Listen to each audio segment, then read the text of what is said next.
অব্র কিংবা বিজয় কিবোর্ড দিয়ে অ্যাডোবি ইলাস্ট্রেটরে বাংলা লেখার সময় আমাদের অনেকেরই কিন্তু একটি প্রবলেম হয়, আর সেটি হলো আমরা কোনো বাংলা যুক্তবর্ণ লিখতে পারি না এবং কোনো ওয়ার্ড লিখতে গেলে ওয়ার্ডের আকার ওকার ঠিক থাকে না।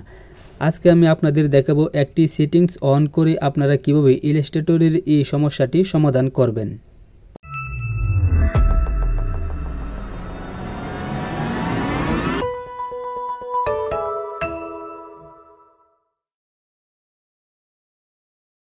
ইলাস্ট্রেটর ফাইলে আসার পর আপনাদের টাইপ করার সময় যে প্রবলেমটি হয় সেটা দেখানোর জন্য আমি এখানে একটি সেন্টেন্স লিখি, সকলেই সুস্থ থাকুন।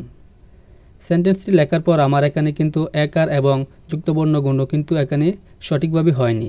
আপনাদেরও যদি সেম সমস্যাটি হয় তাহলে উপরের দিকে রয়েছে এডিট নামে একটি অপশন রয়েছে, এখানে একটি ক্লিক করবেন।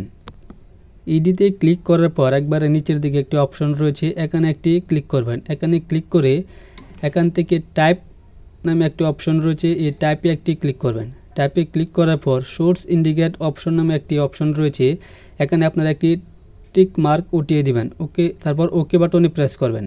এই সেটিংসটা অন করার পর আমি এখন টুলবারে এসে টাইপ টুল সিলেক্ট করে আমি আমার আগের বাক্যটি টাইপ করি।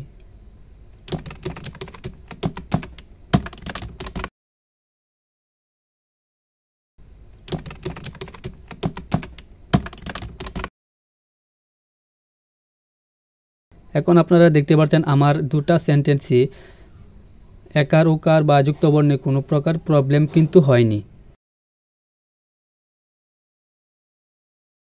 এখন চাইলে আপনি কিন্তু এখান থেকে বিভিন্ন স্টাইলের ফন্ট চেঞ্জ করে টাইপ করতে পারেন এবং কোনোটিতে আশা করি কোনো প্রকার প্রবলেম হবে না।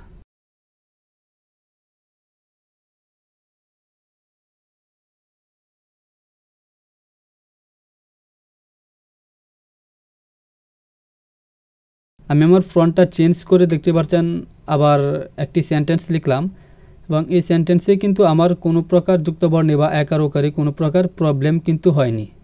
সো আশা করি আপনারা এই সেটিংসটি অন করে ইলাস্ট্রেটরের বাংলা লেখার প্রবলেমটি সলভ করতে পারবেন।